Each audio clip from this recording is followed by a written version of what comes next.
Okay, in the beginning of this video, or parts of it, I said that I was going to try to show you what Typhoon Yolanda has done. I'm up near Capiz now. I'm about 10 kilometers from Capiz, and this really struck out to me. As I looked to the left off the main road, I could see these big coconut trees where the hedge just ripped completely off. There's a whole row of them here. And I'm going to move down here and try to shoot a little more for you. If you'll look back over the top of those buildings there, you can see a whole bunch more. Yolanda just devastated this place. Just tore so much of it out.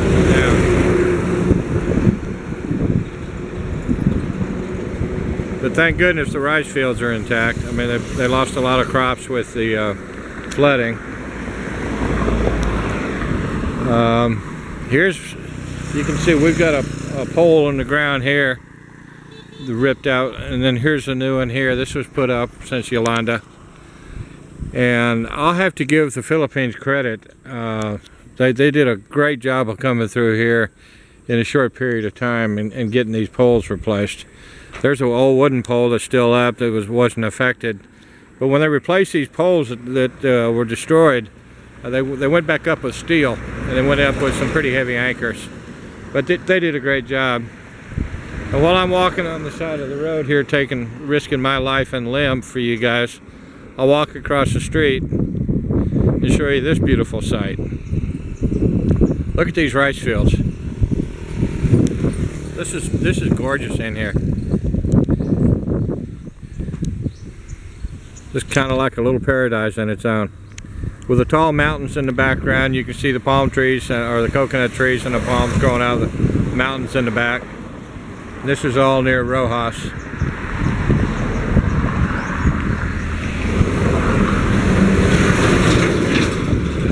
Alright, well, I wanted to show you some of those trees that were damaged and get a little clip of that. I'm going to head back to my bike. It's a little dangerous out here. These are the workers. This is where they live in their nipa huts beside the, actually not nipa on the roof, but bamboo homes with tin on them. And then dividing the rice fields down here, they've got, looks like coconut trees planted back there. Where they're making use of all the ground.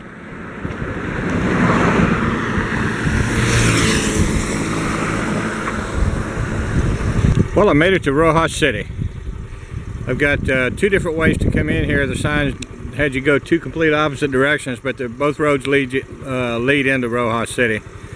And Bill Gambini's family is just on the other side of this sign, from what I understand. And so I'll be meeting him in about an hour. So in the meantime, I'm going to try to get out and get some more film for you before I meet him at 11 at his house.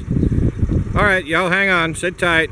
We'll be right back. Here's a little more of damage from Typhoon Yolanda. Come around the corner, there's that building back here. You see where it ripped all the roof off, the tin off the roof there. And then in the center, in the far back of the building, I don't know if you can see it, the entire roof structure's collapsed in. Looks like the walls have been bowed on the outsides as well. And they haven't done anything to replace it. Got a mountain in the background here. And right down the road is Camella Homes, Camella Capiz. So they're building some brand new homes back there. But I just want you to see that damage. You can see the new poles there they put in, all new steel poles. All right, I'm gonna head down toward the Robinsons area. Oh, look what we got here. We got a little water buffalo laying down there. I'm up off the road. Hello. Taking it easy.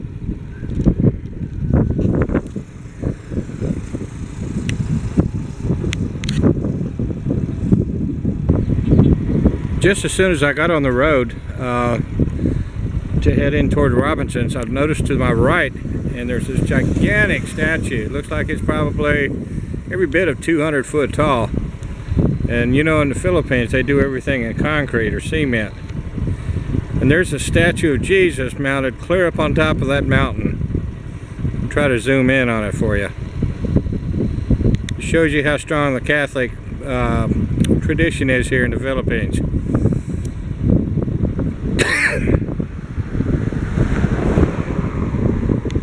And they've got their terraced rice fields.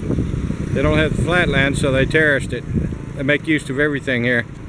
Now in the background you can see the trucks working that hill over there, doing it for construction aggregate.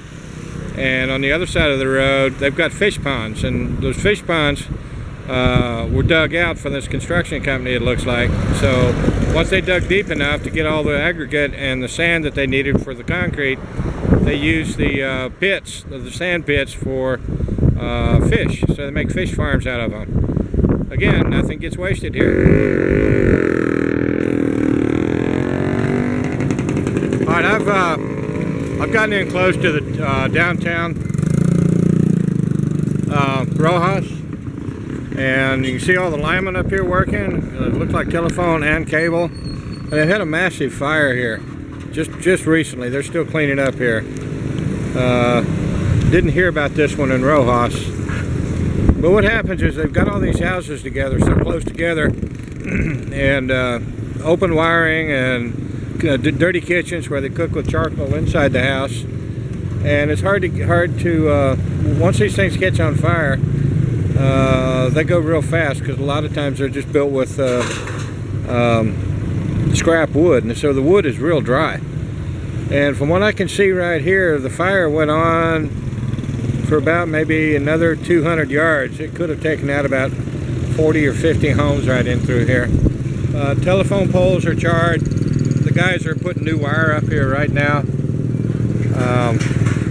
There's four sets of ladders down there, half a dozen men. The electric company and the cable companies are both out here trying to restore power. So I'm sure a lot of these folks here right now don't have power and telephone, and those lucky enough to afford internet.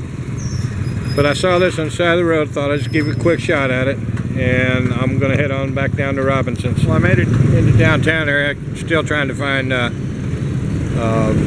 Robinson's. Imperial Appliance, we've got those in Iloilo City. And this is a big wide main street here, lots and lots of traffic. That's the Unitop Suprema, another super. So it's apparently Unitop and a supermarket combined. Pretty busy place here.